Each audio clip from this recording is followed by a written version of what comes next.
Le Grand Matin Sud Radio, 7h-9h, Jean-Jacques Bourdin. Il est 7h26, 7h26, nous sommes avec Éric Revel. Alors, Éric, parlons des fameuses ZFE, les zones à faible émission. Le gouvernement cherche à sauver les ZFE, excluant les voitures les plus polluantes. Oui. Que se passe-t-il? Que se passe-t-il? Alors, Oui. les ZFE, les zones à faible émission, ont fait couler beaucoup d'encre. Vous vous souvenez, Oui, bien sûr. ces périmètres dans les villes, dans les agglomérations, desquels seraient exclus les voitures les plus polluantes, c'est-à-dire les plus anciennes.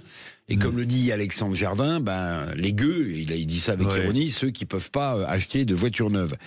Donc, le gouvernement cherche la parade, notamment autour de Lyon. Vous avez vu toutes ces révoltes d'élus qui disent non, nous, on ne veut pas de ZFE dans le Grand Lyon. Alors, que se passe-t-il? Eh bien, le gouvernement réfléchit à décider. Alors, il a confié le dossier à Bercy, attention. Oui. Donc, il dit, pour que ceux qui ne peuvent pas acheter une voiture puissent le faire, on va mettre, et je vais expliquer ce que c'est dans le leasing social, la possibilité d'acheter une voiture électrique pour les gens qui le souhaitent, sous condition, j'en parlerai après, une voiture électrique pour 100 € par mois.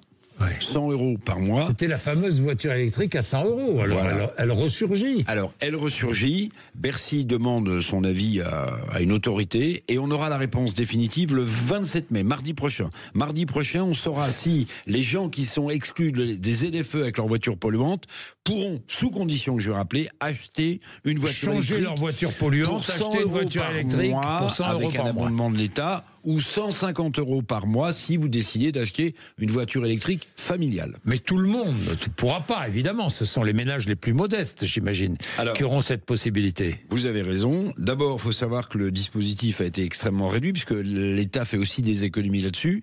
Mais enfin, quand même, si vous avez des revenus annuels inférieurs à 15 400 €, ça fait 1000 et quelques euros par mois, vous serez éligible. Oui. À condition d'acheter une voiture électrique qui vous serve pour aller travailler ou qui vous sert à faire 15-20 km par jour.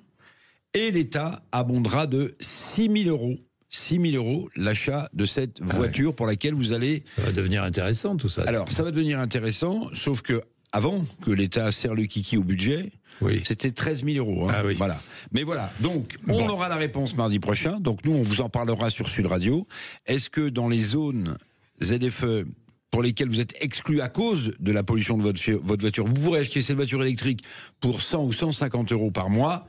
On vous donnera le résultat des courses mardi prochain. Et puis dites-moi, la CFDT, vous avez remarqué ça, qui n'exclut pas d'accepter une forme de capitalisation, une part de capitalisation dans la retraite. Alors c'est Maryse Léon, la leader de la CFDT, qui dit dans le Figaro, alors elle répond à plusieurs questions, et vous savez que les syndicats sont en conclave en ce moment pour trouver une solution, et elle dit, sur la retraite par capitalisation, nous n'avons pas de tabou.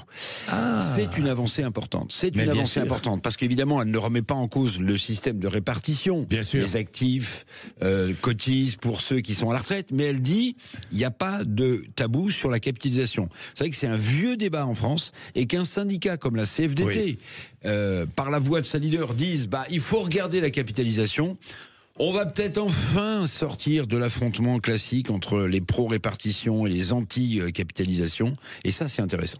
Il est 7h30.